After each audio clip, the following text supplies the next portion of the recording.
उनको पता ही नहीं है मानव तस्करी क्या है। उनको ये पता है कि प्रोस्टिट्यूशन है, उनको पता है कि सेक्स वर्क है, बट उनको ये नहीं पता है कि मानव तस्करी क्या है। ये सबसे बड़ा प्रॉब्लम है। अब दिल्ली रेड लाइट में चले जाओ, मेरे रेड लाइट में चले जाओ, वहाँ पे कस्टमर्स आ रहे हैं, ढूंढ रहे हैं, कस्टमर्स आ रहे हैं, लड़की को लेके अंदर जा रहे हैं। अगर आपने बॉडी को सेल करके, if you do prostitution by selling your own body, that is not a crime. If you sell somebody else's body, that is a crime. जब भी किसी पॉडकास्ट में जाती हूँ तो ज्यादातर बातें ट्रैफिकिंग के इर्द गिर्द होती है, जीबी रोड के इर्द गिर्द होती है। तो एक चीज अच्छी है कि मैं बहुत ज्यादा बाकी चीजों के बारे में भी बोल पाई, वो अच्छी चीज है। और मुझे आपका यहाँ पे फ्री फ्लो कॉन्वर्सेशन है, वो बहुत अच्छा लगा। In this episode of Adon Talks, we have Pallavi Ghosh ma'am. Who is she? ये मैं आपको समझाता हूँ, बट उससे पहले I'll tell you, इस इंट्रो में आपको शायद मेरे चेहरे पे हंसी नहीं दिखेगी। मैं यूजुअली हंसी के साथ एक इंट्रो बनाता हूँ, बट अभी मेरे चेहरे पे कोई स्माइल नहीं है, बिकॉज ये एपिसोड ऐसा था कि यहाँ पे मेरे रोंगटे खड़े हो रहे थे। यहाँ पे मेरे को समझ नहीं आ रहा था कि मैं अगला सवाल कैसे पूछूं, because this was actual heavy conversation. This episode is all about the reality of super rich people you don't know. You can't imagine. इस एपिसोड में जब आप जानोगे पल्लवी मैम को, तो आप जानोगे कि कैसे एक लेडी, कैसे एक इंसान इन सारी चीजों से जा सकता है। एंड शी इज नॉट कोई पीड़ित इंसान, ये एक ऐसी इंसान है जो बहुत सारे पीड़ित लोगों को बचा रही है, उनकी हेल्प कर रही है। She is an activist. आपने इनको यूट्यूब पे देखा होगा, बहुत सारे न्यूज चैनल्स पे देखा होगा, और इनसे मैक्सिमम लोग सवाल पूछ रहे हैं। बहुत सारे पॉडकास्ट में लाखों में, करोड़ों में व्यूज आ रहे हैं, और सब इनसे ये सवाल पूछ रहे हैं कि मैम जीबी रोड बताओ, जीबी रोड कैसा है, जीबी रोड के बारे में। और बहुत सारी कॉन्वर्सेशन सिर्फ जीबी रोड पे आके अटकती है। जब भी किसी पॉडकास्ट में जाती हूँ तो ज्यादातर बातें ट्रैफिकिंग के इर्द गिर्द होती है, जीबी रोड के इर्द गिर्द होती है। तो एक चीज अच्छी है कि मैं बहुत ज्यादा बाकी चीजों के बारे में भी बोल पाई, वो अच्छी चीज है। और मुझे आपका यहाँ पे फ्री फ्लो कॉन्वर्सेशन है, वो बहुत अच्छा लगा। इनके पास इतने सालों का तजुर्बा है, इनके पास इतनी सारी स्टोरीज हैं, एंड आई प्रॉमिस यू, हमने जीबी रोड से बहुत आगे तक की बातें करी हैं जो आपको शायद नहीं मिलेंगी। बहुत सारी बातें ऐसी थी जो मैम ने कहा कि वो बता नहीं सकती, नॉट बिकॉज कि वो डरती हैं, बिकॉज क्योंकि वो बहुत सारी लाइफ के साथ काम कर रही हैं जो इम्पैक्ट होंगी। अगर आप कमजोर दिल के हो तो this episode is not for you. आप प्लीज यहीं रुक जाना। हर एक सवाल के साथ आपको एक नई कहानी जानने को मिलेगी। God bless Pallavi ma'am, God bless the people she is saving. In a growing world of social media, she is actually dealing with people with dark realities. Okay, so welcome ma'am, welcome to addon talks. And एक disclaimer देना चाहूँगा, और मेरा सवाल आपसे भी है कि मैं सुबह से आपके पॉडकास्ट और यूट्यूब पे आपको देख रहा हूँ, और मेरी तो मेंटल हेल्थ पे इफेक्ट हो गया है। उसके बारे में बात करेंगे डेफिनेटली, आपकी मेंटल हेल्थ के बारे में भी बात करेंगे कि कैसे ये इम्पैक्ट करता है और सब कुछ। बट उससे पहले छोटा सा इंट्रोडक्शन, जो नए लोग देख रहे हैं हमको, आप अपने आप को कैसे उनको बताओगे कि आप क्या कर रहे हो, छोटे से में आप एक बार इनको और मेरे को एक्सप्लेन कर दो। नमस्कार दोस्तों, मेरा नाम पल्लवी घोष है। मैं मानव तस्करी के विरुद्ध काम करती हूँ पिछले 12 साल से। और पहले तो मैं बच्चों को, औरतों को, सबको रेस्क्यू करती थी। मतलब अलग अलग तस्करी जिनकी होती है, चाहे वो बंधुआ मजदूरी हो, जबरन शादी हो, वेश्यावृत्ति हो, अलग अलग तरीके, उनको रेस्क्यू करती थी पहले।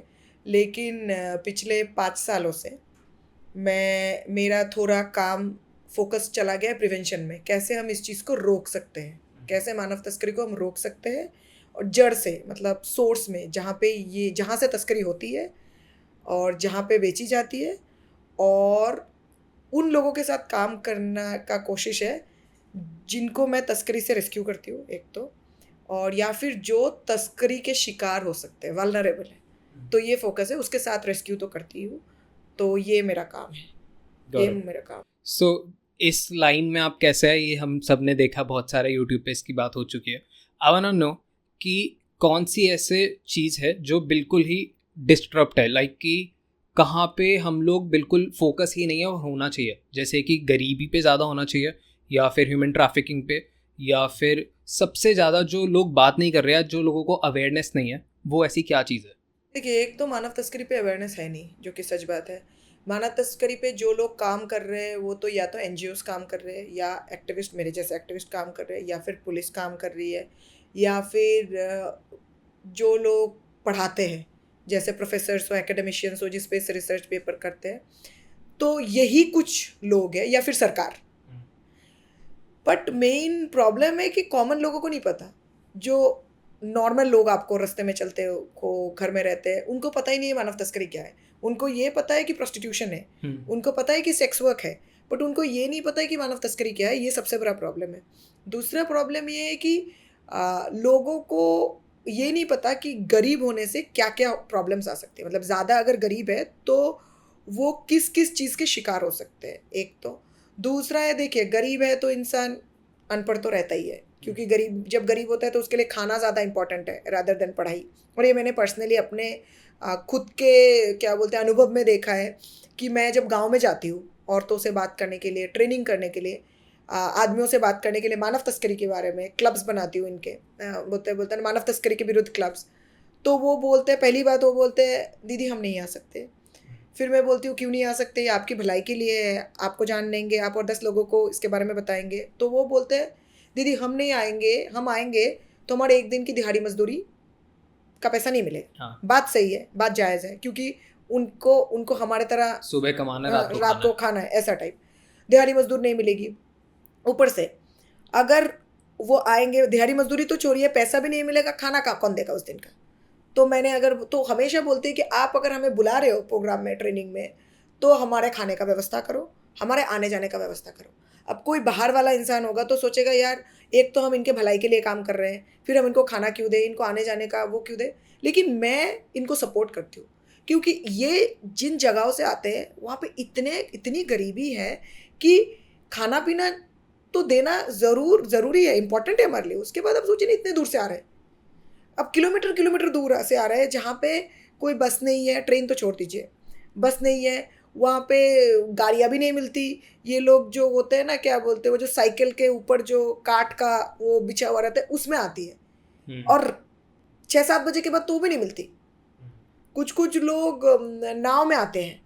तो सोचिए इस तरह की गरीबी, और जब गरीबी है, गरीबी के बाद अनपढ़ रहते हैं, उसके बाद और एक प्रॉब्लम वो है कि बेरोजगार, वहाँ पे कोई कमाई का जरिया नहीं है, बेरोजगार है। तो ये तो उन चीज़ें, उसके बाद है जो हमारा जो ग्लोबल वार्मिंग है, उस वजह से जिस तरह पेड़ पौधों को हम काट रहे हैं, आप अभी देख रही है हिमाचल की क्या हालत है। अब इसमें कितना ज़्यादा मानव तस्करी बढ़ गया होगा, बिकॉज क्या होता है किसी भी जगह में जहाँ पे युद्ध होता है, राइट होता है, क्लाइमेट चेंज जैसे बाढ़ आ गया, जैसे सूखा पड़ गया, वो सारे जगह मानव तस्करी के लिए मतलब प्रोन हो जाता है, वल्नरेबल हो जाता है। क्योंकि देखिए लोगों के पास, अगर हम बेसिक नीड्स क्या बोलते हैं, रोटी कपड़ा मकान, अगर आपके पास रोटी कपड़ा मकान नहीं है तो आपको तो कोई भी पहला फुसला सकता है, राइट। सो ये सब बहुत सारे कारण है जिसकी वजह से मानव तस्करी इतना बढ़ गया है। पिछले कुछ सालों में तो शायद 25% से ज़्यादा बढ़ गया है, बहुत ज़्यादा बढ़ गया है। करेक्ट। कोविड के बाद से बढ़ा। हाँ, कोविड के बाद से तो, कोविड में तो बहुत था। कोविड में देखिए लोग आधे से ज़्यादा लोग बेरोजगार हो गए। हाँ। जो लोग अच्छे कंपनीज में काम कर रहे थे उनकी सैलरी आधी हो गई, लेकिन खर्चे तो कम नहीं हुए। इसके बाद क्या बोलते हैं, आधे से ज़्यादा लोगों को ले ऑफ कर दिया गया। तो आप खुद सोचिए ना, जब इंसान के घर में इतने खाने के मतलब लोग हैं, उसके कमाई का ज़रिया नहीं है, तो वो क्या करेगा। वो कितना वल्नरेबल हो गया है वो खुद भी। ऊपर से कोविड में और एक भी चीज़ हुई है कि कोविड में बहुत सारी चीज़ें पता नहीं लगती थी, बॉर्डर्स बंद थे, मतलब लोगों को दुकान बंद थे, तो लोग कैसे करेंगे। जब लोग पैसा कमा ही नहीं पा रहे तो लोग चलेंगे कैसे। तो कोविड में तो बहुत बड़ा है, और कोविड में लोगों को बहलाया फुसलाया भी ज़्यादा गया है, चलो इधर चलो नौकरी मिलेगा, उधर चलो नौकरी मिलेगा, बस इस चक्कर में तस्करी बहुत हो गई है। Exactly, you are in a job जहाँ पे आप सिर्फ 10% चीज़ों के बारे में पब्लिक प्लेटफॉर्म्स पे बात कर सकते हो, 90% चीज़ें बाहर ही नहीं आ सकती। बहुत सारे केसेस हैं जिनके नाम नहीं ले सकते, बहुत सारे लोग हैं, बहुत सारी चीज़ें जो आप नहीं बता सकते, बट जितना भी आप बता सकते हो उनके बारे में ही जानेंगे डेफिनेटली। सो कोई ऐसा इवेंट हो जो रीसेंट टाइम में ही आपके साथ हो जिसके बारे में आप बात कर सकते हो, कोई भी ऐसी स्टोरी जो इम्पॉर्टेंट है बाहर आनी, आप नाम मत लो, जगह के नाम बदल दो, कुछ भी लो, बट वो स्टोरी जो इम्पोर्टेंट हो, आपको कोई याद आ रही हो। देखिए ऐसे बहुत सारी स्टोरी है। क्या हो रहा है अभी, जैसे पहले क्या होती थी तस्करी में, लोग रॉन्ग नंबर पे फ़ोन कर देते थे, लोग क्या बोलते, मेले में लोगों को बहला फुसला लेते थे, लोग रेलवे स्टेशन में कोई ऐसा बच्चे को देखते थे जो बच्चा लावारिस है, जिसकी माँ बाप ट्रेन में चढ़ गए हैं और बच्चे का हाथ छोड़ दिया है, या फिर ऐसा कोई जो स्टेशन में बैठा है बहुत मतलब परेशान है बेचारा, इस तरह के बच्चों की तस्करी होती थी, जो रानवे बच्चे हैं। और ये कहीं से भी हो रही है, लाइक दिल्ली जैसे शहर से भी ऐसे हर जगह से होती है। मैंने बहुत सारे ऐसे भी केसेस देखे हैं जो बच्चे रेलवे स्टेशन में घूम रहे थे, कोई आया, आके रुमाल से बच्चे के नाक में सुंघवा दिया, बच्चा बेहोश हो गया, फिर बच्चे की तस्करी हो गई। मैं एक सवाल पूछना चाहूँगा, जैसे कि सपोज मैं छोटा होता था, तो मेरे को भी याद है कि कभी कभी जैसे फैमिली के साथ जा रहा हूँ, हाथ छूट जाता था, कहीं दूर हो गया, भाग के आ गया, तो क्या उस टाइम पे ये भी चांसेस थे कि वो मेरे को भी उठा लेते, या वो एक टारगेट करते हैं कि हाँ यार ये इजी टारगेट लग रहा है, इसके पीछे कोई नहीं है, वो कैसे ढूंढते हैं? देखिए, ये तो बहुत सही बात है आपने जो बोला। जनरली तस्कर ऐसे लोगों को ढूंढते हैं जिनके पीछे कोई हो ना। केस नहीं करेगा, हाँ। मतलब बड़ा कोई बैकअप नहीं है। गरीब लोग हैं, बार बार थाने जाएंगे, थाने वाले ट्राई करते हैं ढूंढने के लिए, लेकिन एक टाइम बाद थाने वाले भी कुछ नहीं करते, पुलिस वाले भी कुछ नहीं कर सकते। विदाउट एविडेंस पुलिस कहाँ, क्योंकि पुलिस के बहुत पास सारे इतने केसेस और केसेस आ रहे हैं, हैं। पुलिस हाँ। क्या करेंगी। एविडेंस होता है तो पुलिस एक्ट करती है। लेकिन मुद्दा ये है कि ये तो ये कारण हो गया। दूसरा कारण हो गया, जो तस्कर है वो क्या करता है, बहुत कुछ नोटिस करता है। एक नोटिस करता है आप किस एरिया में रहते हो। देखना, हमेशा तस्करी में मोस्ट ऑफ द केसेस में जानकार लोग ही तस्करी करते हैं। जानकार, क्योंकि अब आप बताइए, अगर आप दिल्ली में बैठे हैं, कोई बैंगलोर में बैठा हुआ है, कोई बॉम्बे में बैठा है, उसको कैसे पता कि उस गांव के उस लड़की के घर में उसका पिताजी नहीं है, हाँ। माँ घर घर काम करती है, उस घर में वो लड़का नशा करता है, वो नशा के लिए कुछ भी कर सकता है, समझ रहे। तो ये दिल्ली, बॉम्बे, बैंगलोर, चेन्नई, कहीं पे, बॉम्बे, इन सब जगहों में, या फिर सोचे कोई भी आप मेट्रोपॉलिटन सिटी ले लीजिए, वहाँ के इंसानों को कैसे पता लगेगा किसी छोटे कस्बे में, छोटे गांव में इस तरह की वल्नरेबिलिटीज है। लोग इतने बिजी है, पता नहीं। तो उसी के गांव के आसपास के पहचानने वाले लोग ही करते हैं, रेकी करते हैं कि अच्छा इस घर का बच्चा गरीब है, इस घर में 4 बेटियां हैं, इस घर में पिताजी नहीं है, माँ घर घर काम करती है, अगर एक लड़की को बोलूँ कि बॉम्बे ले जाऊँ, दिल्ली ले जाऊँ, तो घर वाले एग्री कर देंगे। इस तरह का एक होता है। दूसरा ऐसे होता है कि अच्छा इस घर में पिताजी बहुत ज़्यादा दारू पीते हैं, पिताजी बहुत ज़्यादा नशा करते हैं, उसको नशे के सिवा कुछ दिखता ही नहीं है, तो उसको अगर थोड़ा पैसा देंगे और बोलेंगे तेरी लड़की को लेके जाते हैं तो मान जाएगा। इस तरह का केसेस होते हैं। ऐसे घर होते हैं जहाँ पे माँ बाप दोनों की डेथ हो गई है, बच्चा अनाथ है, मामा के पास रहता है, चाचा के पास रहता है, वो वैसे ही उसको प्यार व्यार नहीं मिलता, या फिर ऐसे बच्चे को उठा लिया जाए।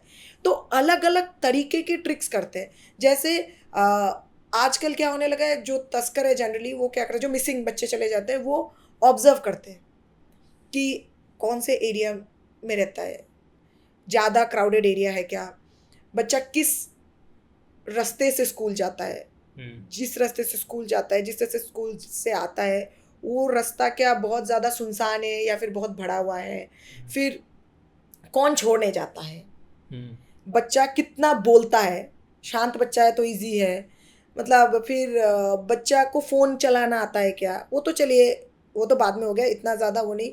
फिर बच्चा कितना छोटा है, क्योंकि ग्रूमिंग होता है ना बच्चों का, तो ज़्यादा स्मार्ट बच्चा है तो ग्रूमिंग करना डिफ़िकल्ट है। अगर बच्चा थोड़ा चुपचाप शांत है, उसको वो करना आसान है। फिर बच्चे को माँ बाप का नाम पता है क्या, बहुत तरीके हैं, मतलब मैं क्या बताऊँ। और सोशल मीडिया आने के बाद ज़िंदगी, मतलब जो केसेस का हम शायद 1 महीने में क्रैक कर पाते हैं, वो अभी शायद 1.5-2 साल लग जाते हैं, और कभी कभी ट्रैक भी नहीं होता, क्योंकि क्या होता है, कोई प्रूफ नहीं है, कोई एविडेंस नहीं है। अब सोचिए ना, मैंने एक फ़ोन कॉल किया, सिम तोड़ दिया, फेंक दिया, ऐसे मैंने 8-10 सिम ले लिए, एक एक फ़ोन कॉल पे मैं सिम तोड़ रहा हूँ। अब तो वो भी नहीं चाहिए, अब तो आप इंस्टाग्राम पे भी इंस्टाग्राम में भी कॉल कर सकते हो, इंस्टाग्राम में अकाउंट डिलीट हो जाता है, आईपी एड्रेस चेंज हो जाता है, फिर क्या बोलते हैं, अलग अलग डिस्कॉर्ड, स्लैक, इस तरह के चैनल्स आने लगे हैं। आप अभी बॉम्बे में बैठ के आप किसी से चैट कर रहे हो, पर वो दिखाएगा कि आप अमेरिका का हो, मतलब सैटेलाइट नेटवर्क। तो आजकल लड़कियों के खरीदना बेचना यूपीआई से हो रहा है। थिंग्स हैव बिकम वेरी, मतलब इस लेवल के हो गए ना, ट्रैकलेस हो गए। कैसे ट्रैक करोगे, क्या पता आपको, मतलब रातों रात गायब करना जिसको बोलते हैं वो। और फिर ये भी है कि लोग बोलते हैं कि वो क्या, सीसीटीवी फुटेज, कितना सीसीटीवी फुटेज आप ट्रैक करोगे, कहीं ना कहीं तो सीसीटीवी फुटेज नहीं होगा ना। सीसीटीवी, हमारी सब लोग बोलते हैं कि पुलिस कार्रवाई नहीं करती, पुलिस कार्रवाई नहीं करती। मुद्दा ये है कि देख, तो पुलिस तो एक तो अंडर स्टाफ्ड है, पुलिस के पास इतने स्टाफ है नहीं। दूसरी बात है, एक केस में इन्वेस्टिगेशन करने के लिए जितनी लोगों की ज़रूरत है उतने लोग है नहीं, जो पॉसिबल नहीं होता। आधे केसेस में तो एविडेंस ही नहीं है। जैसे लोग मुझे पूछते हैं, हर दिन फ़ोन आते हैं, 50 से 60 हर दिन फ़ोन आते हैं, मुझे बोलते रहते हैं कि मैडम इसको, मेरी बेटी को ढूंढ दो, हेल्प कर दो। देखिए मैं सच बताऊँ आपको, हेल्प बहुत करना चाहते हैं, क्यों हेल्प नहीं करना चाहते। अब मुझे लगता है अगर गायब हो जाऊँ, मेरी मम्मी पापा कितने परेशान होंगे, मेरी मम्मी कितने तो हेल्प तो करना चाहते हैं, लेकिन कोई क्लू नहीं है। जैसे कल भी मेरे पास एक फ़ोन आया कि बेटी गायब है, मैंने बोला किसी पे शक है? नहीं, किसी पे शक नहीं है। कोई फ़ोन नंबर है? नहीं। सोशल मीडिया है? नहीं है। कितने साल की लड़की थी? 12 साल की लड़की थी। कौन दोस्त था? कुछ नहीं पता। मतलब एक बोलते ना, एक छोटा सा भी क्लू मिल जाए, नहीं, कुछ भी नहीं पता। ये तो मतलब क्या बोलते हैं ना, आप सुई ढूंढने वाली बात हो गई। इतने बड़े उसमें आप कैसे ढूंढेंगे? तो it's not easy. Got it. So जैसे सपोज मैंने पॉडकास्ट में भी देखा आपका और इंटरव्यूज में कि जैसे बहुत सारे गाँव से या ऐसी जगह पे जहाँ पे भुखमरी ज़्यादा है या फैमिली में भुखमरी ज़्यादा है, चाहे जगह सही हो, और ऐसे लोगों को जल्दी उठाया जाता है। बट कोई आपने ऐसा केस कोई एनकाउंटर किया जहाँ पे अच्छी family, well to do family, suppose कोई बैंगलोर में अच्छी फैमिली के किसी बच्चे को उठा लाया, किसी लड़की को उठा लाया, ऐसे केसेस भी होते हैं? बहुत ज़्यादा। अभी रिसेंटली तो 4-5 केसेस आए हुए हैं जहाँ पे माँ बाप बड़े, 2-3 केसेस के बारे में बताऊंगी अभी। माँ बाप बड़े बड़े एमएनसीज में काम करते हैं, बच्ची इंटरनेशनल स्कूल में पढ़ती है। बच्ची 11-12 साल की होगी। मेरे पास फ़ोन आया था यूएस से। बच्ची यूएस की नहीं थी, बच्ची हमारे देश की थी, मैं मेंशन नहीं कर सकती कौन सी जगह की थी। यूएस से फ़ोन आया था कि उनकी कोई रिश्तेदार ऐसी बच्ची गायब है। तो मैंने तुरंत बोला कि सोशल मीडिया देखो। उन्होंने सोशल मीडिया खंगालना शुरू किया। सोशल मीडिया में कुछ पता नहीं लगा। फिर वो लोग अलग अलग चैनल्स, जैसे डिस्कॉर्ड हो गया, स्लैक हो गया, इस तरह का कोई चैनल था जिसको मुझे याद भी नहीं, वो डिस्कॉर्ड स्लैक नहीं था बट कोई और चैनल था, उससे उसने एक लड़के से बात करना शुरू किया। फिर वो लड़के के साथ किसी रेलवे स्टेशन में घूमने गए। फिर रेलवे स्टेशन में गई, फिर एक रेलवे स्टेशन में उन्होंने फ़ोन छोड़ दिया। फ़ोन छोड़ने के बाद, क्योंकि बड़े फैमिली थी, बहुत मतलब प्रेशर था। फिर फाइनली ये लोग ट्रेन में चढ़ गए थे किसी बड़े मेट्रोपॉलिटन सिटी में जाने के लिए। फिर इनको ट्रेन में इंटरसेप्ट किया गया। लड़के को पूछा गया। लड़का बोल रहा है, लड़का उस जगह का नहीं था, लड़का किसी और जगह का था और किसी और जगह जाने वाला था। लास्ट वीक किसी और जगह से आया था। उसको पूछा गया, वो बोल रहे नहीं, हम तो ऐसे ही घूमने जाने वाले थे। फिर लड़के को पुलिस ने अरेस्ट कर लिया, हमने लड़की को वो कर दिया। फिर लड़की को जब पूछा गया, तुम्हारे घर वाले इतने अच्छे हैं, तुमको सब कुछ मिला हुआ है? उसका कहना था, मेरे घर वाले मुझे टाइम नहीं देते, मम्मी पापा सारा टाइम फ़ोन और सारा टाइम एक्सपेंसिव चीज़ें देते हैं। तो फिर मैंने बोला क्यों? पापा तो स्कूल छोड़ने जाते हैं, पापा तो बाज़ार में जाते हैं। बोलते पापा स्कूल छोड़ने जाते हैं, कोई बात नहीं करते, डिनर में लंच में ये लोग फ़ोन पे बिज़ी रहते हैं, मेरे से कोई बात नहीं करते, सारा चीज़ मुझे मिलता रहता है लेकिन कोई प्यार नहीं मिलता। ये एक केस है।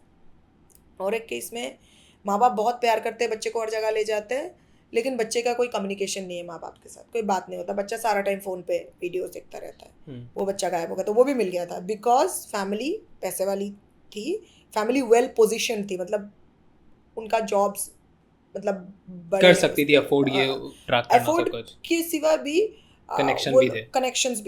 कनेक्शंस थे इन द सेंस, ऐसा नहीं कि कोई वैसा कनेक्शंस था, बट वो लोग वेल पोजीशन थे, उनका नौकरी में जो पोजीशन था वो काफ़ी हाई था। ये दूसरा केस है।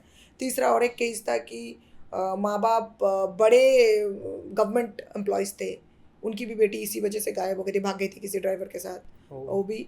तो ऐसा नहीं है कि सिर्फ गरीबी में होती है। मैंने अभी इतने सालों में इतना समझा है कि गरीबी है, बेरोजगारी है, क्लाइमेट चेंज है, फिर आपका क्या बोलते हैं वो क्या बोलते हैं अनपढ़ लोग हैं, फिर उसके बाद अब नई चीज़ जो जाने लगी है डोमेस्टिक वायलेंस, घरेलू हिंसा। औरतों के साथ बहुत घरेलू हिंसा होते हैं, तो वो नौकरी नहीं करती, वो हिंसा से निकलने के लिए बाहर ढूंढती है अफेक्शन या लव। सोशल मीडिया में फेसबुक हो गया, इंस्टाग्राम हो गया, टिकटॉक हो गया, लड़कों से बात करती है, वो बोलते हैं आप इस शादी से निकल आओ, क्योंकि लड़कियों औरतों के साथ ऐसा होता है, इमोशनल अटैचमेंट चाहिए होता है, आप इस शादी से निकल के इधर आओ, मिलता है, फिर उनको बेच देते हैं। ऐसे भी केसेस आने लगे अभी डोमेस्टिक वायलेंस के थ्रू। बट इतना ज़्यादा मैरिड को बेच रहे हैं, मैरिड इसमें कोई एज लिमिट भी होती है? लाइक मैंने सुना था, आपने कहा था कि जीबी रोड पे जब वो कर रहे होते हैं तो वो मेनली एज 35 साल से अगर नीचे की है तो बहुत यूज़ की है, 35 साल के बाद कम यूज़ होती है। लेकिन इसमें ऐसा नहीं है, मोस्टली मैंने 40 तक देखे हैं, उसके ज़्यादा ऊपर नहीं देखा है।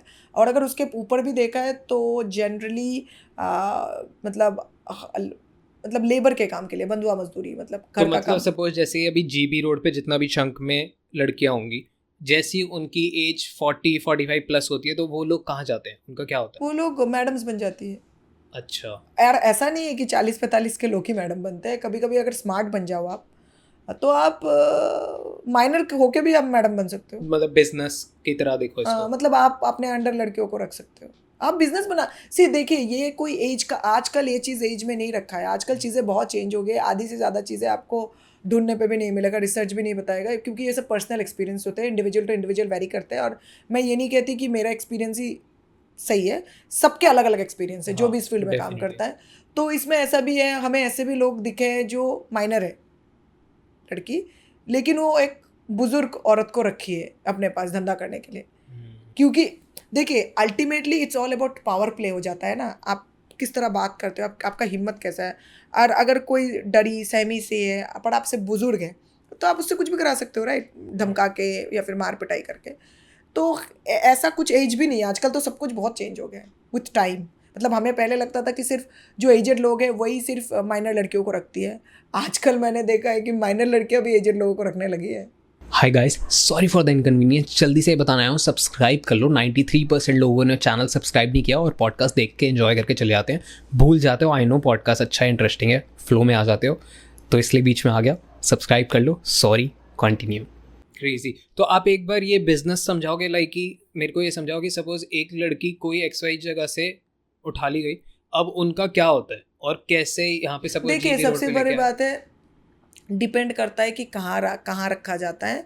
क्योंकि जहाँ तक लड़कियों की बात है, लड़कियों को अलग अलग चीज़ों में रखा जाता है, उनके साथ जबरन शादी भी हो सकती है जिसको हम फोर्स्ड मैरिज कहते हैं, उनको उनकी ब्राइड ट्रैफिकिंग भी होती है, शादी के लिए उनकी तस्करी की जाती है, बंधुआ मजदूरी के लिए उनकी तस्करी की जाती है, वेश्यावृत्ति के लिए उनकी तस्करी की जाती है। जनरली ये लड़कियाँ, मोस्ट ऑफ द गर्ल्स, ये बहुत पिछड़े गांवों से आती है, पिछड़े राज्य के पिछड़े गांवों से आती है। और बहुत वल्नरेबल है, घर वाले नहीं है, बहुत गरीबी है, ज़्यादा पढ़ी लिखी नहीं है, भाषा अलग है। जैसे अगर आप बॉम्बे, दिल्ली बॉम्बे बोलेंगे तो ऐसे राज्य से इनको दिल्ली बॉम्बे लाए जाएंगे जहाँ पे जिस राज्य से उनको उठाया गया है, चाहे वो झारखंड हो, छत्तीसगढ़ हो, बिहार तो इतना नहीं, मतलब वेस्ट बंगाल हो, असम हो, इस तरह के राज्य से उठाया जाएगा, ताकि जब वो इधर आती है तो वो भाषा समझती नहीं है, क्योंकि यहाँ का भाषा थोड़ा वैसा है ना। और मोस्टली ऐसे लोग जो ज़्यादातर पढ़ भी नहीं पाते, ज़्यादा पढ़ाई लिखाई नहीं पता, ज़्यादा वर्ल्ड का, दुनिया का एक्सपोजर नहीं है, फिर उनको पहले तो लाते हैं, लाके उनको जब लाते हैं तब उनको बोलते नहीं है कि उनको तस्करी करके लाए हैं, भिला फुसला के उनको बोलते हैं, मोस्टली बोलते हैं प्यार, मोस्टली बोलते हैं हम आपसे प्यार करते हैं, आपके घर में इतनी गरीबी है, चलो बॉम्बे चलते हैं, चलो बैंगलोर चलते हैं, चलो दिल्ली चलते हैं, वहाँ जाके दोनों शादी करेंगे। फिर यहाँ पे लाते हैं, सोचिए अगर दिल्ली में ही लाए तो दिल्ली में ला के पहले तो उनको कहीं और रखते हैं, अलग अलग जगह है दिल्ली में, ईस्ट दिल्ली, वेस्ट दिल्ली, वहीं पे कहीं ना कहीं रखते हैं उनको। रखने के बाद, क्योंकि वहाँ पे तो लड़की गायब हो गई तो FIR तो दर्ज होगा वहाँ पे, तो वेट करते हैं केस ठंडा होने का। तो उस टाइम पे वो लड़की क्या कर रही होती है? वो हल्ला नहीं करती, वो भागने की कोशिश नहीं करती? देखिए, इस तरह डराते धमकाते हैं, और मैं क्या बोल रही हूँ, जब जब लड़की को उठाया जाता है, जब लड़की को साथ लिया जाता है, तब तक लड़की को पता नहीं होता उसको क्यों लिया गया है। जब उसको एक कमरे में बंद कर देंगे और कस्टमर्स भेजेंगे कुछ, तभी उसको पता होता है कि उसकी तस्करी हो चुकी है। तब वो क्या करें, आप एक रूम में किसी को बंद करके रख देंगे और उसको 24 घंटा डराएंगे, चाकू दिखाएंगे, मारेंगे, पीटेंगे, वो क्या करेंगी। और वैसे भी वो लड़कियां को इतना एक्सपोजर ही नहीं है कि वो इतना फाइट कर सके, फिर उनको इतना ये भी लड़ लगता सके। होगा कि हम कहाँ पे हैं, हम भाग के जाएं भी तो कहाँ कहाँ जाएं, जाए, वहाँ पे बाहर पर खाना भी वो नहीं बहुत प्रयास करती है। वो अगर कोई ऐसा कस्टमर मिल जाए जो कि उनके भाषा, पहले तो लड़कियां बहुत देखती है, बहुत सारे कस्टमर्स के साथ बातें करती है, पता करती है कौन किस में थोड़ा इंसानियत है, जो बोलते हैं हम हाँ। शब्दों में।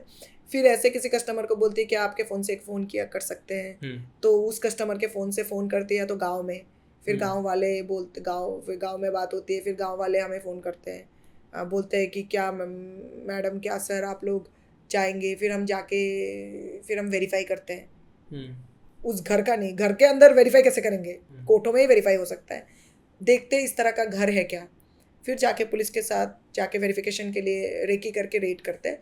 बट मोस्टली लड़कियां बहुत ढूंढती है ऐसा कोई अच्छा कस्टमर, या फिर ऐसा हेल्पिंग कोई, हैंड हाँ, मिल जो जाए हेल्प कोई। है। वरना कुछ कुछ केसेस में तो ऐसा हुआ है, लड़कियों ने कस्टमर को बोला है, कस्टमर ने आके बाहर बोल दिया है और उनके डबल पिटाई ट्रिपल पिटाई हो गई, उस जगह से किसी उसको शिफ्ट ही कर दिया है। तो इसीलिए लड़कियों को भी तो बहुत मतलब एहतियात बरतना पड़ता है, बहुत ध्यान रखना पड़ता है। This very sensitive, got it. So suppose जैसे आपने बहुत सारी लड़कियों से बात की होगी, तो कोई हम जीबी रोड का एग्जांपल लेते हैं क्योंकि वो ग्लोबली लोगों को पता है, तो हम उसकी बात करते हैं उस एरिया की। तो सपोज कोई लड़की जीबी रोड में है, आपने उसको रेस्क्यू किया, अब उनका क्या एक्सपीरियंस होता है? लाइक वो कैसे कस्टमर से डील करती हैं, क्या होता है इन द सेंस कि वो जैसे जैसे आपने बताया कि एक हेल्प मांगती है, तो कुछ लोग होते हैं सामने से हेल्प करते हैं, कैसे लोग कैसे आते हैं वहाँ? क्योंकि मेरे को ये जानना है कि ये वाली बात सबको पता है कि यार वहाँ पे ज़बरदस्ती भी लड़कियां हैं और कुछ अपनी विल से भी हो सकती हैं, बट अब वहाँ पे जो लोग जा रहे हैं उनका माइंडसेट कैसा है जो एज अ कस्टमर जा रहे हैं? देखिए मैक्सिमम लोगों को तो जो भी जाते हैं उनको लगता है लड़कियां मर्जी से। मैक्सिमम जो कस्टमर्स जाते हैं उनको हमेशा लगता है कि मर्जी से है लड़कियां। अच्छा। उनको कभी नहीं लगता कि वो लड़कियां मतलब जोर जबरदस्ती से है। कुछ कुछ कॉलेज के लड़के भी जाते हैं, यंग लड़के, मतलब क्या होता है ना कि एक्सप्लोर करना है, एक्सप्लोर हाँ। करना है, क्या है गेट दैट। एरिया इतना ज़्यादा फेमस है तो एक्सप्लोर करने जाते हैं। वहाँ पे कुछ ही लड़के, मेरे पास ऐसे लड़के मैसेज करते हैं कि हमने देखा, हमको थोड़ा अलग लगा, हमको थोड़ा अजीब लगा, क्या हम क्या बोलते हैं, क्या हम एक बार आप रेट कर सकते हो? तो फिर हम बोलते हैं कि क्या अजीब लगा आपको? तो मुद्दा ये है कि यंग लड़के जनरली जो होते हैं वो ना थोड़े क्या बोलते हैं, उनको समझ में आता है ये जोर जबरदस्ती से है। जो मिडिल एज लोग हैं या फिर बड़े बहुत एजेड लोग हैं उनको ये समझ में नहीं आता कि ये लड़कियां जबरदस्ती है। फिर वो घुसते भी नहीं है बचड़े में क्योंकि उनकी भी पर्सनल सोशल हाँ लाइफ हाँ होती है। हाँ, वो नहीं घुसते हैं। जनरली जो भी लोग मदद करते हैं या लड़की को निकालने चाहते हैं वो यंग लड़के ही होते हैं, क्योंकि उनको लगता है कि देखिए एक तो यंग होते हैं एक्सप्लोर करते हैं, दूसरा उनको लगता है कि थोड़ा पता भी हो, पता मतलब थोड़ा अगर किसी की मदद हो जाए तो ये भी होता है। वरना मिडिल एज्ड मैन तो कभी वो नहीं करते हैं। मतलब मिडिल एज, और ऐसा नहीं कि किस कैटेगरी के लोग जाते हैं, हर कैटेगरी के लोग जाते हैं। आप कैसे डिफाइन करेंगे? पहले लोगों को लगता था कि जो पिछड़े वर्ग के लोग हैं, जैसे जो सामान उठाते हैं रेलवे स्टेशन में, या फिर जो साइकिल साइकिल चलाते हैं, या फिर जो लेबर होते हैं वो जाते हैं, ऐसा लोगों को लगता है। बट मैं कोई वो नहीं बोलूँगी, क्योंकि मुझे लगता है डिपेंड करता है, हर कोई जाता है। हम किस कैसे सेग्रीगेट करें कौन जाता है कौन नहीं जाता है, और हम क्यों सोचे ऐसा कि सिर्फ जो पिछड़े वर्ग के लोग हैं वही जाए, क्योंकि हमने बड़े से बड़े अच्छे लोगों को भी जाते देखा है, मतलब वैसे से वैसे लोगों को भी जाते देखते हैं। कभी जनरलाइज नहीं कर सकते हम चीज़ों को। तो ये बड़ा बिजनेस है, मतलब इसमें लोग बहुत अच्छा पैसा कमाते हैं तभी इतना ज़्यादा होते हैं या क्या चीज़ है? देखिए पैसा, अच्छा पैसा कमाने का तो बात नहीं पता, बट मैं ये बोलूँगी कि हाँ ऑब्वियसली इट्स $1 बिलियन इंडस्ट्री। इसमें जैसे आर्म्स पे हम बोलते हैं कि एक बार आर्म्स बेच सकते हैं, बंदूक एक बार ही खरीद सकते हैं, गन एक बार ही खरीद सकते हैं, ड्रग्स आप एक बार ही खरीद सकते हैं। लेकिन जब हम मानव तस्करी की बात करते हैं, चाहे वो लड़की हो लड़का हो, उनको बार बार खरीद सकते हैं। जैसे सोचिए कि आपने किसी लड़की को खरीदा और उसके साथ आप 10 साल रहे। अगर आप अच्छे इंसान हो तो ठीक है, उसको आप थोड़ी इंसानियत होगी तो जनरली लोग घर में ही रख लेते हैं। लेकिन अगर विकृत मानसिकता है, अगर आपका मेंटालिटी बहुत वैसा है, तो आपको लगेगा जितना पैसे से खरीदा है उतना तो हो गया, अब इसको किसी और के पास बेच दो। ऐसे ही तो प्रथा चलती रहती है ना, दिस इज हाउ लोग कंटिन्यू बेचते हैं। तो इसीलिए तो लड़कियां बोलती है कोई 15 बार बेचा, कोई 10 बार बेचा, क्योंकि अलग अलग लोगों को बेच देती है। उन्हें लगता है अब हमने इतने से खरीदा, अब हमारा काम हो गया, अब इसको बेचो, हमें पैसा आ जाएगा। सो मोर लेके, बताइए क्या बोलो, मोर लेके वस्तु या कमोडिटी की तरह ही वो किया जाता है। तो और उन लोगों का आप मेरे को मैं बहुत ना साइकोलॉजिकली फिलोसफिकली सोचता हूँ चीज़ें। तो आई वांट टू नो कि जैसे कोई सपोज किसी को 10 बार बेचा गया है, तो आप जब उनसे बात करते हो तो उनका क्या माइंडसेट होता है? वो लोग आपसे, जिसको बेचा हाँ, गया जिसको आप रेस्क्यू करके लाए, आप बहुत डेफिनेटली बुरा है। आपको, तो वो लोग क्या बताते हैं आपको, कैसी चीज़ें बताते हैं? और आप उनसे वो क्रॉस क्वेश्चनिंग भी करते होगे, तो आपको क्या लगता है कि इनको नॉलेज की कमी है, एजुकेशन की कमी है, या क्या चीज़ है जो मिस हो रही है और उनका माइंडसेट अब कैसा हो गया? देखिए पहले तो मैं उनको कुछ नहीं पूछती, क्योंकि रेस्क्यू करना ही सबसे बड़ी मुश्किल है। मेरा अप्रोच थोड़ा अलग है। मैं जब भी किसी को रेस्क्यू करती हूँ, एटलीस्ट इन द लास्ट 3 4 5 साल, मैं कुछ भी जोर जबरदस्ती से नहीं पूछती हूँ। सिर्फ नाम, पता, पिताजी का नाम, माताजी का नाम, गाँव का नाम, फॉर बेसिक। क्योंकि पूछना मतलब कुरेदना। हाँ, बट कोई आप, अगर आप इतने जर्नलाइज में कर रहे हो तो कोई भी आपसे, हाँ बहुत लोग पूछते हैं। वो लोग नहीं नहीं, आपसे लोग खुद खुल के आपको बताना हाँ चाहेंगे क्योंकि तब उनके तब अंदर बताते भरा हैं, हुआ होता है। नहीं तब बोलते हैं, धीरे धीरे जब उनको हम टाइम देते हैं, स्पेस देते हैं, तो बोलते हैं कि ऐसे किसी से प्यार हुआ था, नौकरी का वो था, फिर आ गए, फिर उसके बाद होता गया, आधे टाइम तो बोल ही नहीं पाती, ब्लैंक रहती है ना। देखिए आप खुद सोचिए ना, ट्रॉमा में है वो। हाँ मतलब आपको अगर कोई एक बार टच करे, स्पेशली मैं भी लड़की हूँ, मेरे को अगर कोई टच करे तो मुझे कैसा फील होगा, वही पूरा दिन मेरा उसमें चला जाएगा। हाँ इनको बार बार बेचा जाता है तो डेफिनेटली ये तो ट्रॉमा में रहती है। और ये ना आधी चीजें ना क्लियरली बता नहीं पाती, जितनी बार इनके साथ बात करोगे ना अलग अलग चीजें बोलती है। क्योंकि सब्सटेंस पे होते हैं उस टाइम। हाँ, और बात सब्सटेंस का भी है, और बात ये भी है कि अगर आपके साथ कोई गलत चीज़ होती रहती है ना रिपीटेडली, तो क्या होता है, ये सबके साथ नहीं होता, किसी किसी चॉइस के साथ है। मेरे जो एक्सपीरियंस, मेरे अनुभव में जो लड़कियां मुझे मिली है, वो बोलती है लेकिन हर बार उनका स्टेटमेंट अलग होता है। लोग गुस्सा करते हैं कि स्टेटमेंट क्यों अलग होता है, लेकिन आप गुस्सा नहीं कर सकते, वो इतना झेल चुकी है ये चीज़। अब वो बोलती है कि इधर लाया गया था, फिर इधर रखा गया था, फिर उधर बेचा गया था, फिर एक बार बोलते 4 लोग थे, फिर एक बार बोलते 5 लोग थे। और आपको उनके साथ बहुत एम्पैथी रखना पड़ेगा, सिंपैथी नहीं, एम्पैथी। आप उनके मतलब उनका जूता पहन के देखो, क्योंकि यही बड़ा कारण है ऑर्गेनाइजेशन खोलने का। क्योंकि इतना मतलब मैं अब जब बोलती है ना, बाद में जब पूरा थोड़ा चलिए 1 साल हो गया, पूरी रिकवर हो गई, तब जब बोलते हैं ना तो आपका खून खौलने लगेगा। आप उनकी स्टोरी सुनोगे कि प्यार हुआ था, फिर इधर आ गए, ऐसे दिल्ली आ गए, फिर दिल्ली से आगे इधर हरियाणा ले गए, फिर हरियाणा से थोड़े दिन थे, फिर उधर बॉम्बे ले गए, फिर बॉम्बे से उधर पुणे ले गए, ऐसे करके बोलती रहती है। और उसको भी नहीं पता कितने लोगों ने, क्योंकि एक टाइम बाद ना क्या होता है, वो क्या बोलते हैं, कुछ बैटर्ड सिंड्रोम टाइप ऑफ है, किसी इंसान को मारते मारते मारते मारते ऐसा हो जाएगा ना, वो इम्यून हो जाएगा उस चीज़ से, उसकी ना इमोशन खत्म होने लगती है। मैं ये नहीं बोलूँगी एक्सेप्ट करता है, बट उसको लगता है ये तो होगा ही, कितना फाइट करूँ। तो इस तरह का सिचुएशन होता है। बोलते हैं बहुत ज़्यादा, मतलब वो जब खुल के बोलते हैं, फाइट करना चाहते हैं, लेकिन मुद्दा ये है, देखिए फाइट करना इतना आसान नहीं है, आपको सपोर्ट भी तो चाहिए। आप जिस जगह से आते हो उस जगह से अगर लोगों को लगता है कि आपको किसी गंदे जगह से आपने रेस्क्यू किया है, फिर आपको पहले तो आपको पुलिस स्टेशन ले जाया जाएगा, मेडिकल होगा आपका, अगर बच्चे हैं तो बाल कल्याण समिति के सामने प्रोड्यूस होगा, उसके बाद आपको शेल्टर शेल्टर दिया जाएगा। शेल्टर देने के बाद अब गांव चले जाते हो, होम इन्वेस्टिगेशन होने के बाद गांव में जिस तरह का तिरस्कार, गाली, अपमान मिलता है, जो हुआ हुआ, अब पुलिस केस नहीं करना, ऐसे भी होता है। पुलिस केस हो गया, पुलिस बार बार जाती है, क्योंकि पुलिस को तो वो कागज़ देना ही पड़ेगा ना विटनेस देने के लिए, पुलिस बार बार जाती है, अब नहीं होगा, अब इन्वेस्टिगेशन नहीं चलेगा, अब हम ये नहीं कर सकते, अब हम वो नहीं कर सकते। फिर तेरी शादी करानी है, तू अगर लोगों को बता देगी तो कोई तेरे से शादी नहीं करेगा। फिर मोस्ट ऑफ द केसेस में पति को बताते भी नहीं है कि मतलब ट्रैफिक सर्वाइवर है, फिर पति को पता चल जाता है, पति उसको डिवोर्स दे देता है, तब तक उसके बच्चे हो जाते हैं, फिर वो अलग वल्नरेबिलिटी। तो ये ना कहना बहुत, मतलब ना हम चीज़ ना जितना ब्लैक एंड वाइट है ना उतना है नहीं, वो बहुत ग्रे है। मतलब कहना आसान है कि केस क्यों नहीं करती, कहना आसान है कि तुम आके कोर्ट में हाजिरी क्यों नहीं देती। आप सोचिए, आप बॉम्बे, दिल्ली, बैंगलोर में आके इंसान कितनी बार हाजिरी दे, एक तरीके से गंदगी से निकल के दूसरी और तरीके के दलदल में। और सबसे बड़ी बात पता है, जितनी बार पूछते हो उतने बार तो आप उसको रिलीव करते हो ना, उस चीज़ को दोबारा जीते हो।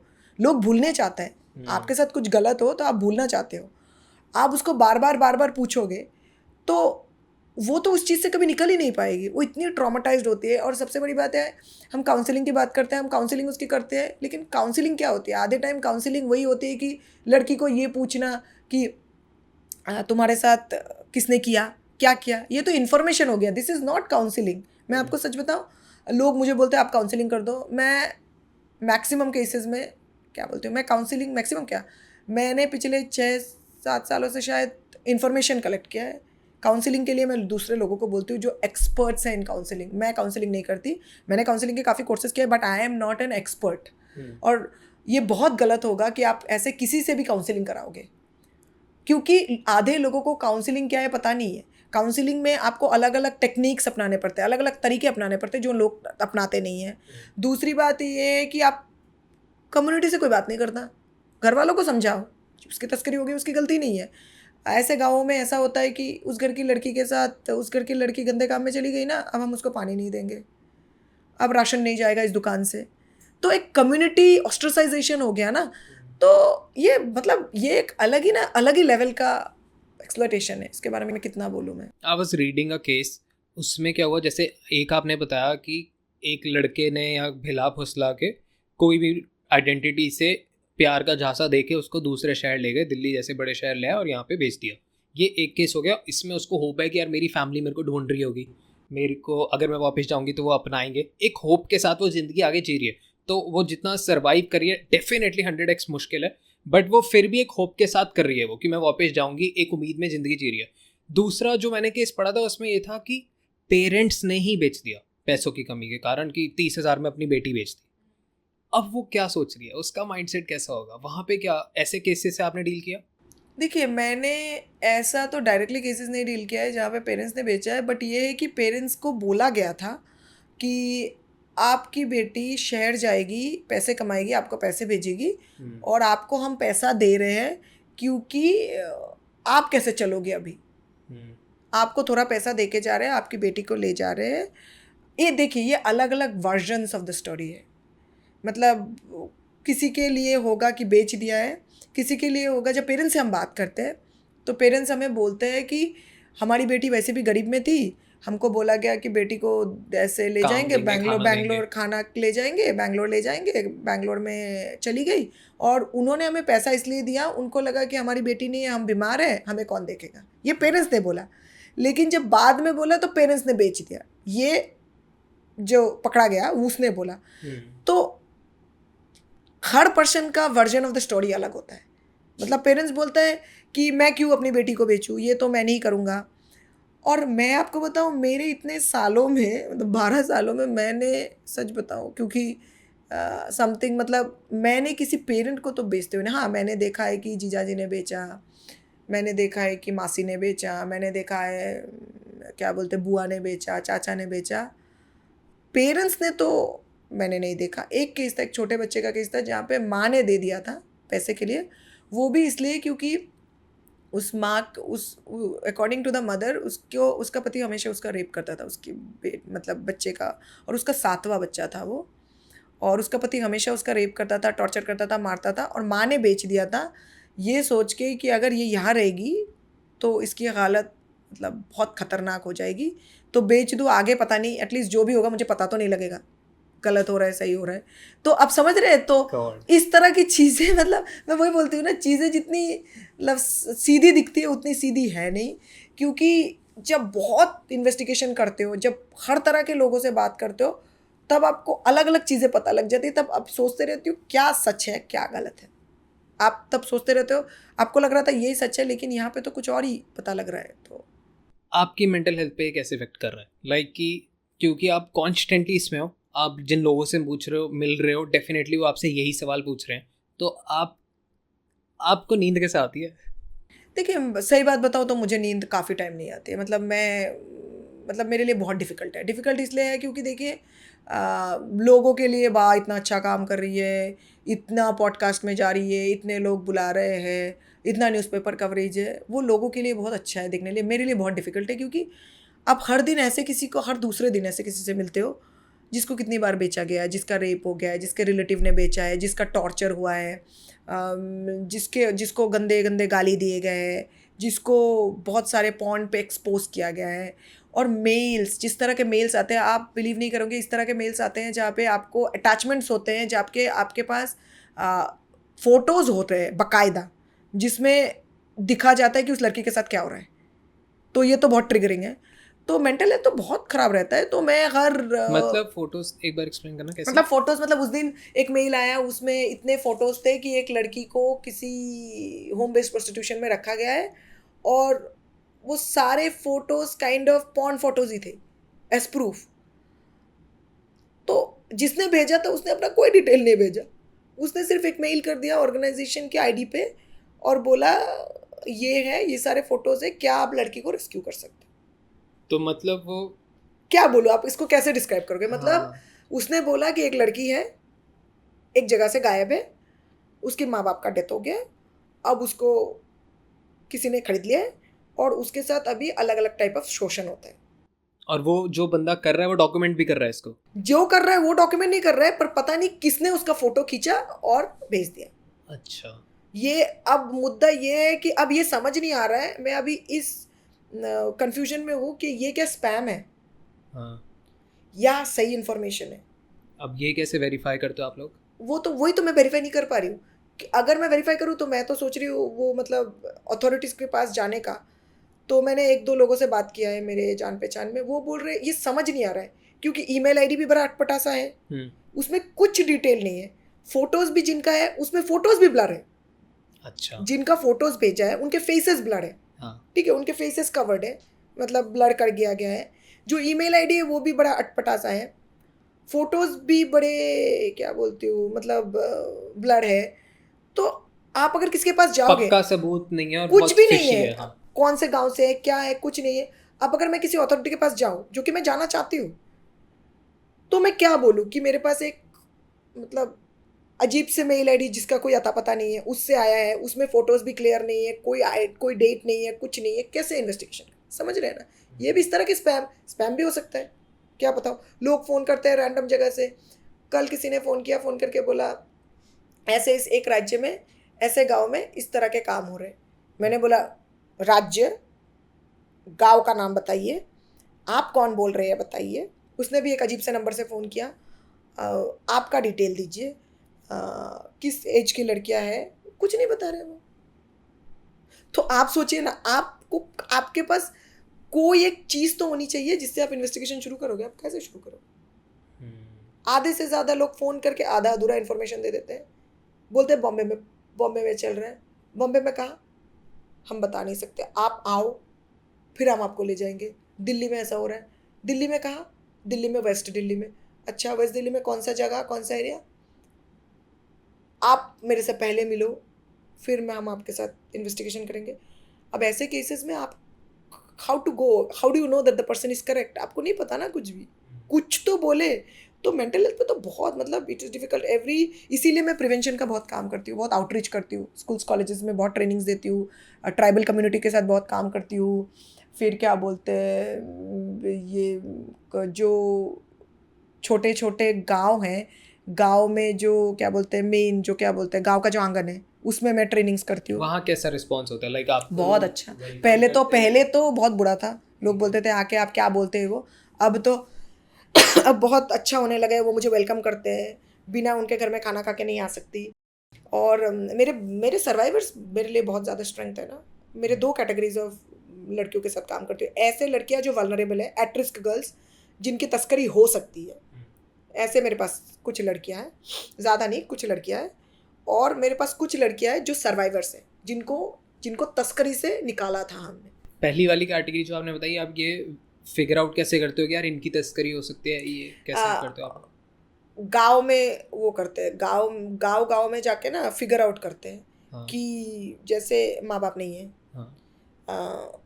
स्कूल ड्रॉप आउट है, हाँ, तो आप लोग उनसे बात करते हो फिर? बात करते हैं, पता करते हैं घर में कोई है क्या देखने रेखने का। फिर ऐसा कोई जिसका बाल विवाह हो गया था, हाँ। अब वो निकल के आई है, उसको हमने निकाल दिया। ऐसा बच्चा जिसके साथ किसी ने घर में जो बंदा पीड़ित नहीं है वो लोग आपको अच्छे से समझ पाते हैं, क्योंकि उन लोगों के लिए भी तो डाइसी है कि आप क्या बात कर रहे हो, क्योंकि उन्होंने ये अभी सफ़र नहीं किया। नहीं, लेकिन वो ना किसी चीज़ से तो पी रहा है। जैसे घर में मारपीट होती है, घरेलू हिंसा होता है, ड्रॉप आउट्स होते हैं।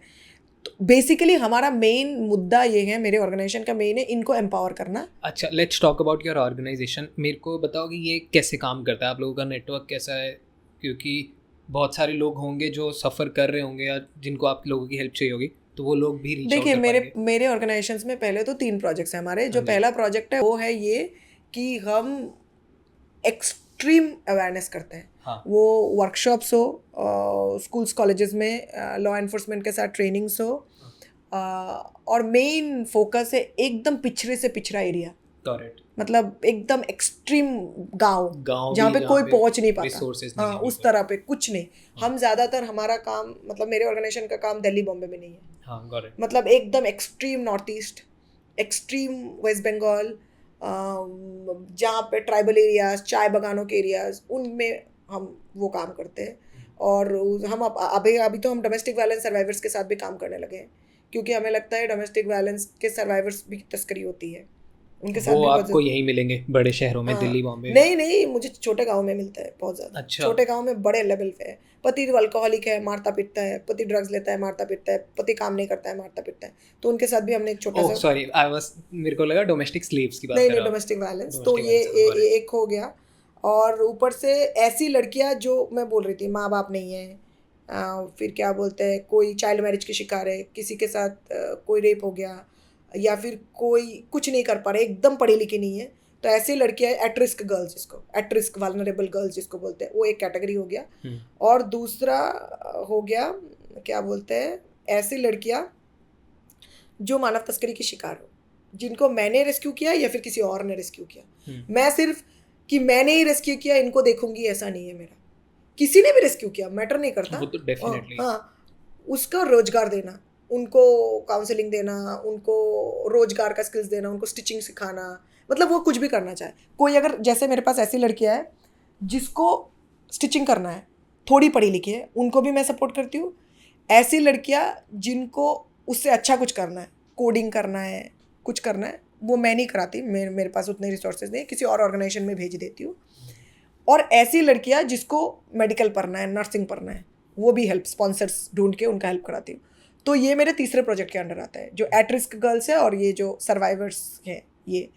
और एक तो पहला प्रोजेक्ट है जिसमें हम अवेयरनेस करते हैं, हर तरह से हम कैंपेन्स करते हैं, अवेयरनेस करते हैं, स्कूल्स कॉलेजेस में अलग अलग NGOs के साथ कोलैबोरेट करके करते हैं, पुलिस वालों के साथ कोलैबोरेट करते हैं, स्कूल्स कॉलेजेस के साथ कोलैबोरेट करके करते हैं, कम्युनिटी में आउटरीच करते हैं, क्लब्स बनाते हैं, बहुत कुछ है, वो अलग है। और जो बीच वाला प्रोजेक्ट है वो रेस्क्यू का है। रेस्क्यू में with police we go and conduct rescue operations. और रेस्क्यू ऑपरेशंस बहुत अलग तरह के, हम बहुत वेरिफिकेशन करते हैं, बहुत कुछ करते हैं, बहुत कुछ करके जाती हूँ, मैं जाती हूँ पुलिस में। इसमें मैं अपने, एक्चुअली मेरी कोई टीम नहीं है, टू बी वेरी ऑनेस्ट, मेरे पास वॉलंटियर्स है, बिकॉज द ऑर्गेनाइजेशन अभी भी उसके फंडिंग नहीं है, सब नहीं है, तो मेरे पास कोई टीम नहीं है, मैं जाती हूँ with police. So a lot of rescues के बारे में न्यूज़पेपर में नहीं पता होता है, हम लोग नहीं डिस्क्लोज करते हैं। हम रीजन बीइंग क्यों नहीं करते?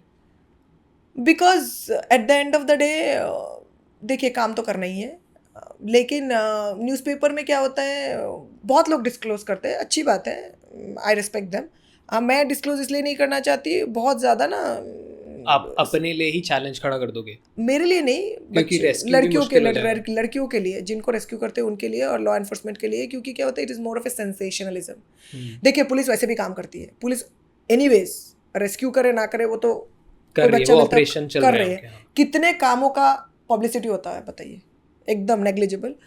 तो मैं ये नहीं बोलती कि पब्लिसिटी होनी नहीं चाहिए, मेरे काम को भी बहुत लोग कवर करते हैं, वो अलग बात है, लेकिन मैं केस टू केस मैं न्यूज़पेपर्स में नहीं देती, आई डोंट डू दैट। इसके पीछे बहुत बड़ा कारण ये है कि सेंसेशनलाइज नहीं करना, अपन को काम करना है, हमको नहीं करना है। हर दिन अगर हम न्यूज़पेपर में मैं देने लगूँ इतना रेस्क्यू किया, इतना रेस्क्यू किया, it is more like organisation का नाम, बस ऑर्गेनाइजेशन ने ये किया, वो किया, ये क्या हो गया, एंड उसी के पीछे चले जाएंगे। ये नहीं, ये मेरा ऑब्जेक्टिव नहीं है। आपको ये नहीं लगता कि अगर, जैसे मेरे को जानना है, I don't have a perspective on this, मेरे को ऐसा लगता है कि अगर ये चीज़ बड़ा होता है, जैसे कि आप बहुत PR करते हो, ये करते हो, तो आपके साथ और लोग जुड़ेंगे और इससे आप थोड़ा सा मतलब चैलेंजिंग हो जाएगा, क्योंकि जिन लोगों को आप ट्रैक कर रहे हो वो भी स्मार्ट है, वो भी ऐसे नहीं है कि वो टेक्नोलॉजी से बहुत दूर है, पिछड़े हुए हैं, तो वो भी अवेयर हो जाएंगे। जैसे अगर आपने GB रोड की बात की, तो GB रोड में वो आपका पॉडकास्ट देख के और अलर्ट हो जाएंगे कि यार ये बात कर रहे हैं, मतलब अब और चांसेस है उनके पकड़े जाने के। तो ये एक चैलेंज बढ़ गया, बट दूसरा आपके पास और लोग जुड़ेंगे और अच्छे रिसोर्सेज मिलेंगे। देखिए मैं इसके लिए तो मैं करती हूँ ना, इसके लिए मेरे पहले और दूसरे पहला वाला जो प्रोजेक्ट है, प्रोजेक्ट सुरक्षा, जिसको हम लोग अवेयरनेस का करते हैं, उसका बहुत बहुत ज़्यादा मैं उसके बारे में लिखती हूँ ऑल ओवर सोशल मीडिया, उसको कवरेज भी बहुत ज़्यादा है। और जो तीसरा प्रोजेक्ट है जिसको हम बोलते हैं प्रोजेक्ट सहाय, जिसके अंडर हम एट रिस्क गर्ल्स और उसका हेल्प करते हैं, तो ये बहुत पॉपुलर है, मतलब बहुत लोगों को पता है, क्योंकि इसके लिए लोग जुड़े, लोग ज्वाइन करे, लोग सपोर्ट करे, किसी तरह सपोर्ट करे, लोग आके मेंटर करे, स्किल्स करे, वो सब ठीक है। लेकिन जो बीच वाला प्रोजेक्ट है, जो रेस्क्यू वाला प्रोजेक्ट है, मैंने बहुत सालों से रेस्क्यू किया है, पिछले 12 साल से रेस्क्यू कर रही हूँ। पहले मैं एक संस्था के साथ जुड़ी थी, बहुत मतलब कुछ रेस्क्यू किए थे, बहुत ज़्यादा नहीं। उस संस्था को छोड़ने के बाद मैंने मास रेस्क्यूज करना शुरू किया, फैक्ट्रीज में, गारमेंट इंडस्ट्रीज़ में, बहुत कुछ। और जब आपको पता है घर में जब आप रेस्क्यू करते हो तो 1-2 रेस्क्यू होता है। अगर आप क्या बोलते हैं कोठों में जाते हो तो ज़्यादा से ज़्यादा कितना 20-25 होगा, इस तरह का रेस्क्यूज़ होता है। लेकिन अब जब गारमेंट इंडस्ट्रीज़ में चले जाते हो, जब आप फैक्ट्रीज़ में चले जाते हो, ब्रिकलिन्स में चले जाते हो, उनमें आपको 100-100 लोग मिलते हैं। देखिए मतलब वो क्या बोलते हैं, चीज़ों को उछालना और सेंसेशनलाइज करना बहुत आसान है, लेकिन चीज़ों को इन्वेस्टिगेट करना केयरफुली, उसमें देखना कि कितना इनजस्टिस हो रहा है, कितना इन्वेस्टिगेशन है, वो भी बहुत बड़ी बात है ना।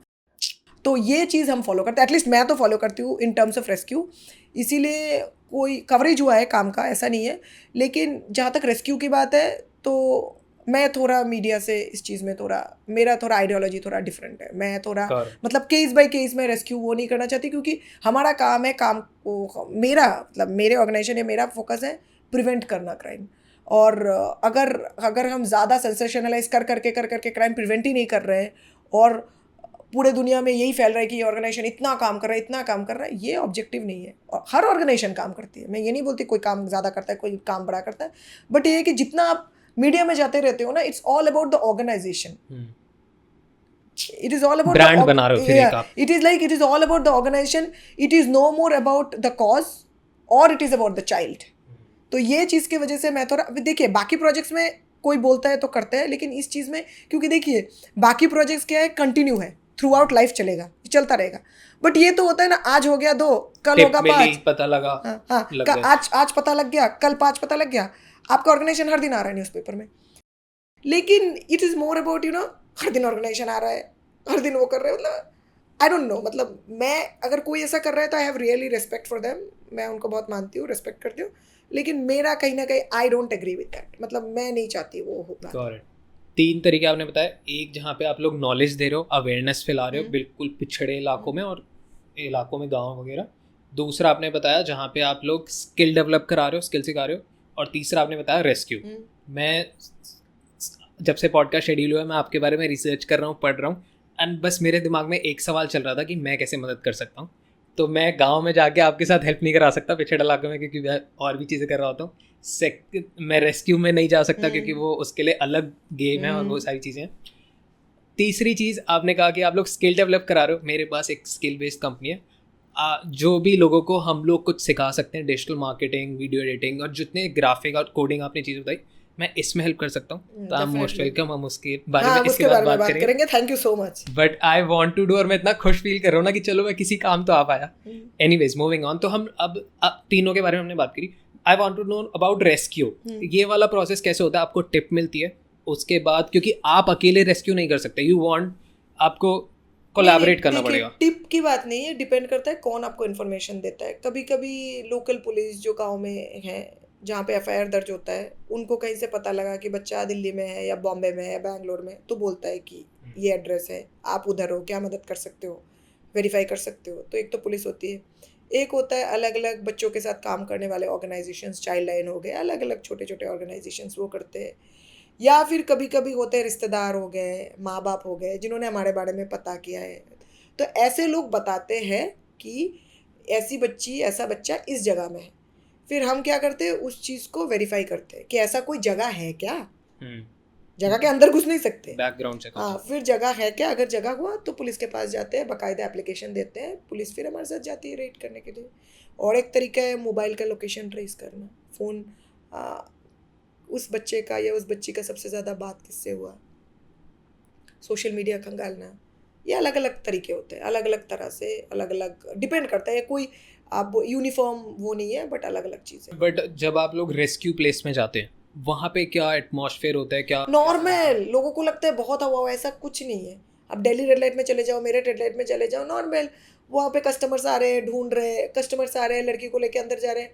अचानक जब पुलिस जाती है नीचे, अगर यूनिफॉर्म में गई, अरे रेड पड़ गया, रेड पड़ गया, सारे पुलिस, सारे कस्टमर्स दौड़ लेते हैं, लड़कियाँ सारी मुंह ढक लेती है।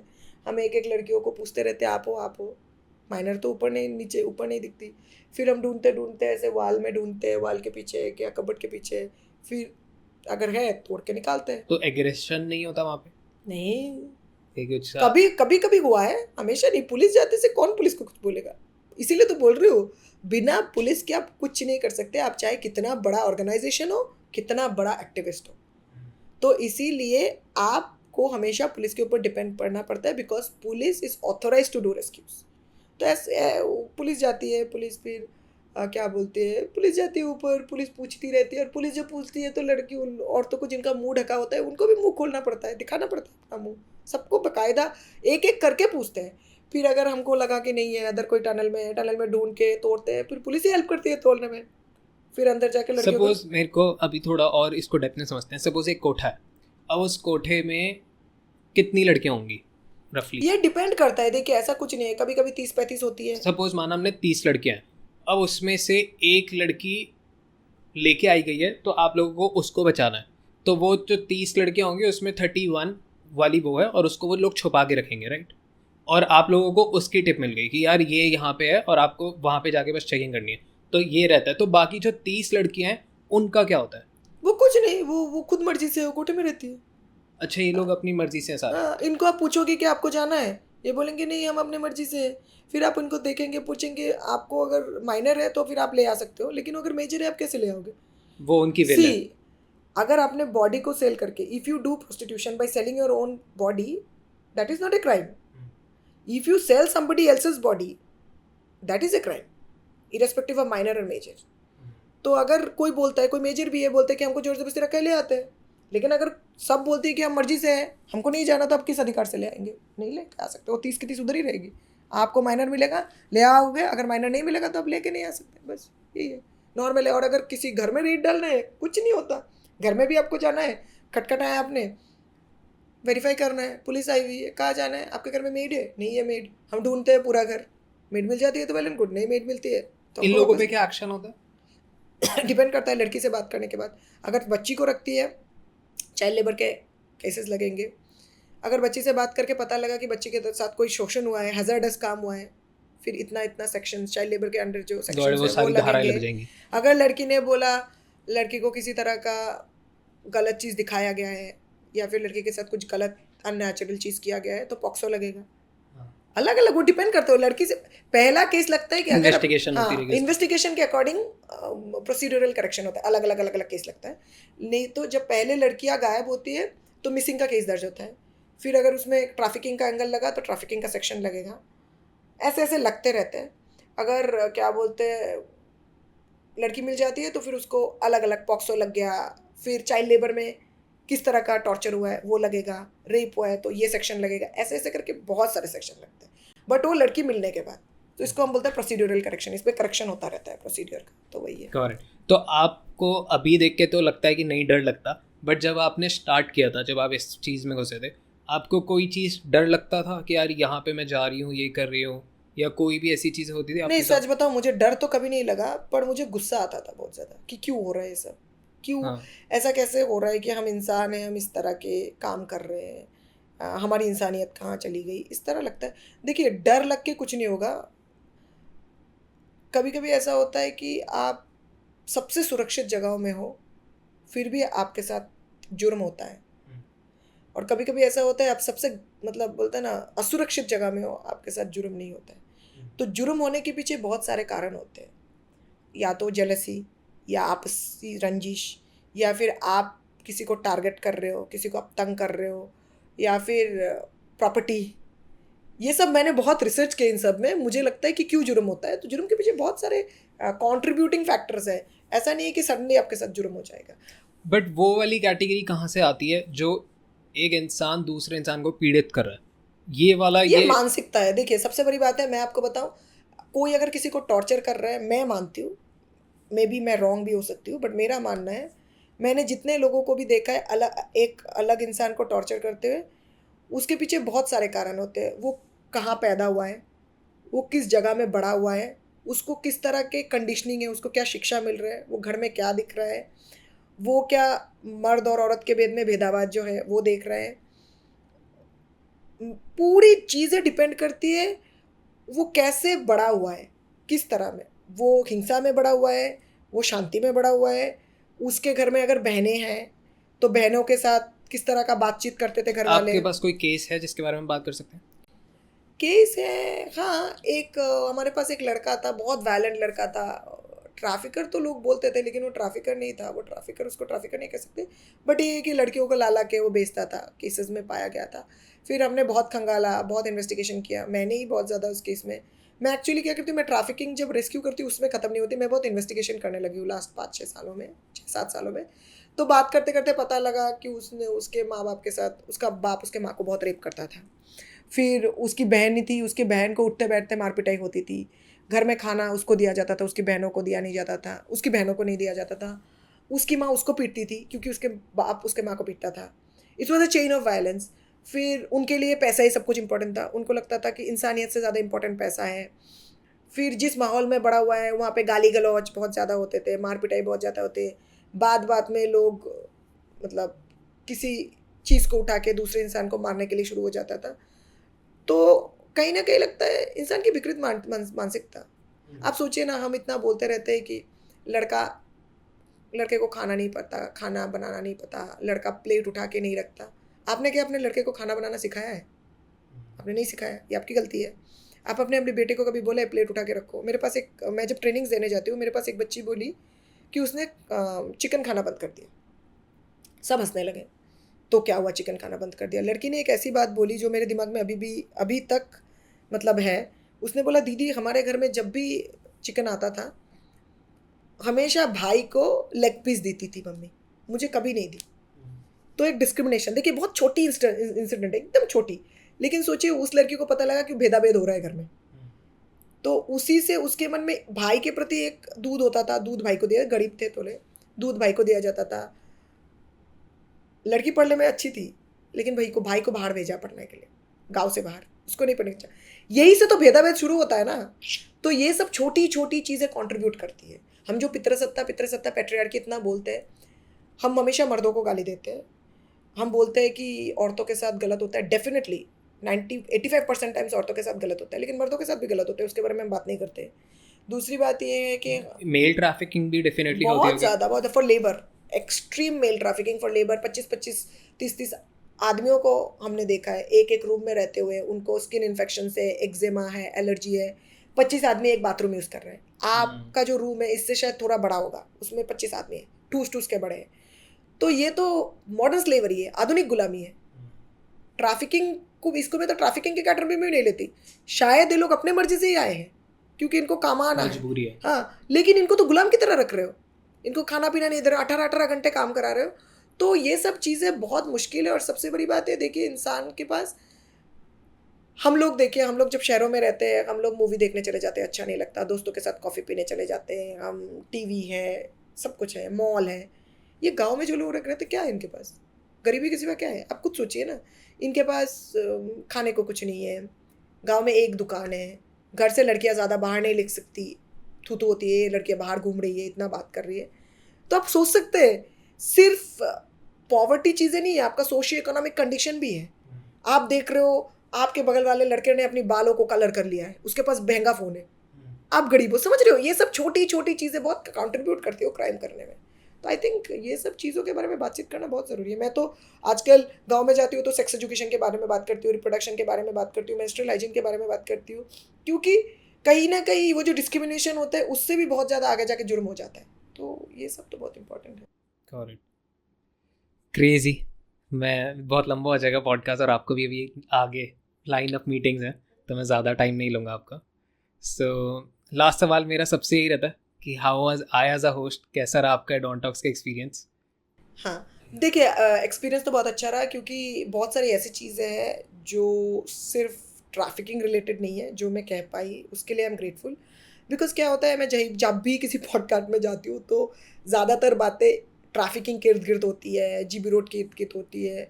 देखिए, हमको ये समझना चाहिए सब कुछ ना इंटरकनेक्टेड है, सब कुछ इंटर रिलेटेड है। मैं पहले भी बोल चुकी हूँ कि ऐसा नहीं है कि अचानक से तस्करी होने लगी, इसके पीछे कोई चेन ऑफ इवेंट्स तो होने चाहिए। जैसे लोग बहुत बोलते हैं कि हरियाणा में इतनी तस्करी होती है, राजस्थान में इतनी तस्करी होती है, सब बोलते हैं, या फिर बैंगलोर, ये सब।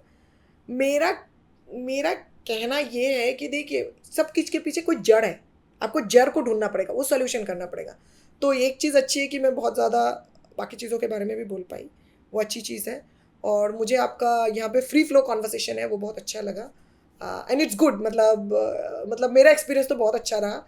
मैं जो भी मेरा वीडियो देख रहे हैं, मैं आपको बोलूँगी कि आप एडॉन टॉक्स को सब्सक्राइब कीजिए और इनके वीडियो सुनिए प्लीज़। ये कोई पेड प्रमोशन नहीं है, मैं कोई, इन्होंने मुझे पैसा नहीं दिया या फिर इन्होंने मुझे रिक्वेस्ट भी नहीं किया बोलने के लिए। मैं सिर्फ इसलिए बोल रही हूँ क्योंकि मैं बहुत ओपनली बात कर पाई, तो मुझे लगता है कि आप लोग को सब्सक्राइब करना चाहिए। क्या होता है, आप लोग सब्सक्राइब करेंगे इस तरह के पॉडकास्ट को, इनको और मोटिवेशन मिलेगा और थोड़ा अच्छा ये लोग काम कर पाएंगे। तो मैं बस ये कहना चाहती हूँ। Thank you so much.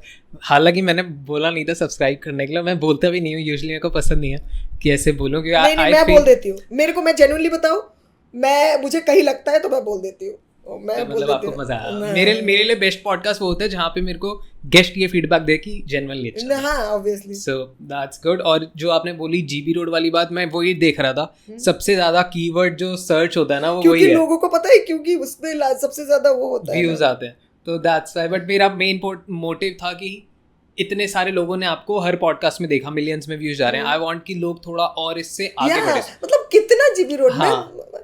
मैं सच बताऊं, मुझे यार मन नहीं करता जीबी रोड के बारे में बोलने। मेरा एजेंडा ही वो था कि हम लोग क्या करें कि जितने पॉडकास्ट आपने करे हम उसके आगे लेके जा पाए आपकी नॉलेज को, कॉन्वर्सेशन को, तो उसके साथ हमने किया। So thanks for being on it on talks. मेरे को काफ़ी मज़ा आया आपसे बात करके। Thank you so much.